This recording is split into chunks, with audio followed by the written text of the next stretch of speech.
يؤتي الحكمة من يشاء السلام عليكم ورحمة الله نحمده ونصلي على رسوله الكريم أما بعد আজকে আমরা আলোচনা করব তৃতীয় মাবাহাস নিয়ে। তৃতীয় মাবাহাস হলো তারিখে বাগদাদের সংক্ষিপ্ত পরিচয়। কিতাবের নাম তারিখে বাগদাদ এবং এই কিতাবের লেখক আবু বকর আহমদ ইবনে আলী ইবনে সাবেদ, তিনি প্রসিদ্ধ হলেন আল খতিবে বাগদাদি নামে। জাহাবি বলেন যে তিনি হলেন আল হাফিজুল কবির আল ইমাম মুহাদ্দিসুল ইরাক ওয়া শাম সাহিবুত তাসানিফ, যে তিনি বিভিন্ন গ্রন্থের প্রণেতা।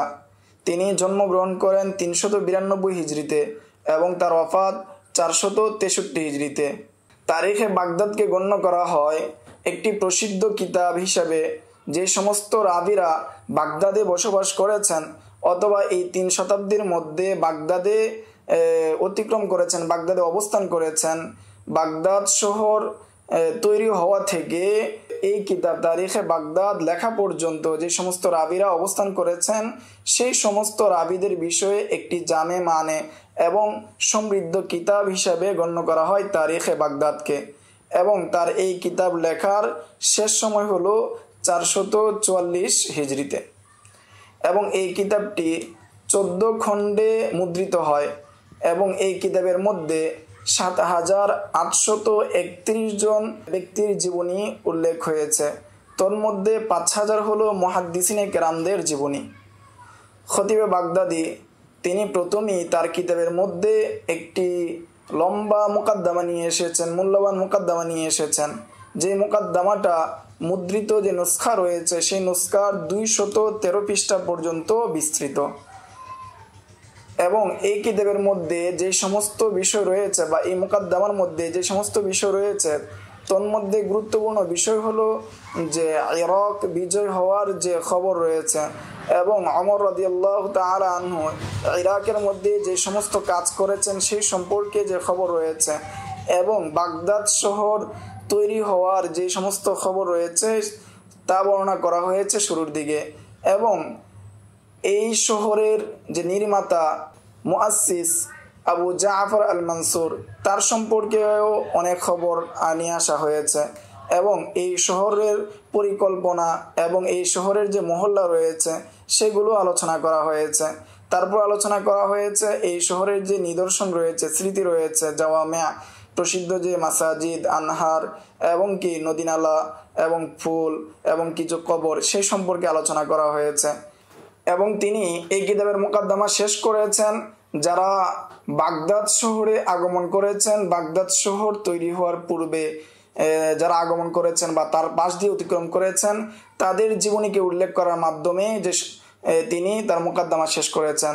তোর মধ্যে তিনি সাহাবায়ে কেরামদেরকে উল্লেখ করেছেন, ফলে 50 জন সাহাবীকে উল্লেখ করেছেন যারা বাগদাদ শহর তৈরি হওয়ার পূর্বে বাগদাদ শহরের আশপাশে বা বাগদাদ শহরে এসেছিলেন তাদের জীবনীকে উল্লেখ করেছেন, এরকম 50 জন সাহাবী। এবং খতিবে বাগদাদি তার মুকাদ্দমার শেষ অংশের মধ্যে যে তার কিতাব তারিখে বাগদাদ এর মানহাজ সম্পর্কে তিনি আলোচনা করেছেন। তিনি বলেন এই কিতাবটি হলো খুলাফায়ে রাশিদিন, সম্মানিত ব্যক্তি, মহান ব্যক্তি এবং কাজী, ফুকাহা, মুহাদ্দিস এবং কারি বা কুররা, দুনিয়া বিমুখ, জাহেদ এবং ন্যায়পরায়ণ সৎকর্মশীল ব্যক্তি এবং কবি যারা ছিলেন এই শহরের মধ্যে যারা অতিক্রম করেছেন বা এই শহরে জন্মগ্রহণ করেছেন, অন্য শহর থেকে এসে এই শহরে বসবাস শুরু করেছেন, এই সমস্ত ব্যক্তি যারা ছিলেন এবং এই বাগদাদ শহরের আশপাশে যারা অবস্থান করেছেন তাদের জীবনীকে আমি উল্লেখ করেছি এবং তাদের সম্পর্কে আমার নিকট যে সমস্ত তথ্য পৌঁছেছে যে তাদের পরিচয়, তাদের কুনিয়তের পরিচয়, তাদের বংশের পরিচয় এবং তাদের যে বর্ণিত হাদিস রয়েছে, তাদের প্রসিদ্ধ বা সুন্দর ঘটনা অথবা তাদের বয়স সম্পর্কে অথবা তাদের সন্ন্যে ওফাত সম্পর্কে যে ইতিহাস এবং তাদের জীবনের নানা অবস্থা সম্পর্কে যে বর্ণনা, সালাফদের সম্পর্কে যে সমস্ত ঘটনা তারা মুখস্থ করেছেন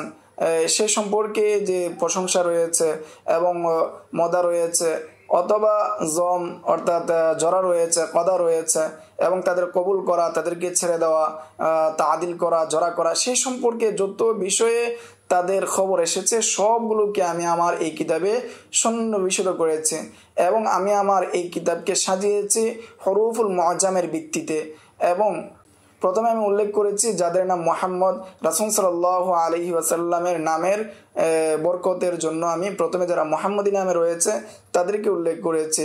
এরপরে আমি যাদের নাম আলিফ দ্বারা শুরু হয়েছে তাদেরকে উল্লেখ করেছি। দ্বিতীয়তে আমি যাদের নাম বা দ্বারা শুরু হয়েছে তাদের উল্লেখ করেছি।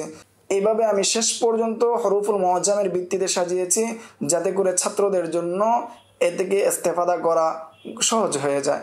এরপর তিনি বলেন যে আমি এখানে যে সমস্ত মুসাফির মুহাদ্দিস ছিলেন, যারা এখানে এসেছিলেন এই শহরের মধ্যে, তাদেরকে আমি কি করি নাই, উল্লেখ করি নাই। কেননা তাদেরকে যদি আমি উল্লেখ করি তাহলে আমার এই কিতাব বড় হয়ে যাবে। তবে কিছু কিছু লোক ব্যতীত যাদের থেকে ইলম রিওয়ায়াত সাব্যস্ত হয়েছে তাদের মধ্যে আমি কিছু লোককে আমি উল্লেখ করেছি। তবে যাদের থেকে কোনো হাদিস বর্ণিত হয়নি তাদেরকে আমি ছেড়ে দিয়েছি। কেননা তাদেরকে যদি উল্লেখ করা হয়, কেননা তাদের নাম এত বেশি যে তাদের নাম ইহসা করা এবং তাদের সবাইকে এই কিতাবে উল্লেখ করা এটা একটা কঠিন বিষয়। এই জন্য আমি তাদেরকে ছেড়ে দিয়েছি। তবে যাদের সম্মান মহাপর্যায়ে ছিল তাদেরকে আমি উল্লেখ করেছি, এছাড়া আমি কাউকে উল্লেখ করি নাই। তবে আমি তাদের যে বর্ণিত হাদিস রয়েছে সেটা আমি তাহকিক করি নাই, বরং তাদের যে মর্যাদা রয়েছে সেটার উপর ভিত্তি করে আমি তাদের জীবনীকে উল্লেখ করেছি। এবং আমি আমার কিতাবের মধ্যে ওই ব্যক্তিকে অগ্রগামী করেছি যার ওফাত আগে হয়েছে, যদিও অন্য ব্যক্তি বয়সে তার চেয়ে বড় অথবা সনদে তার চেয়ে বড়।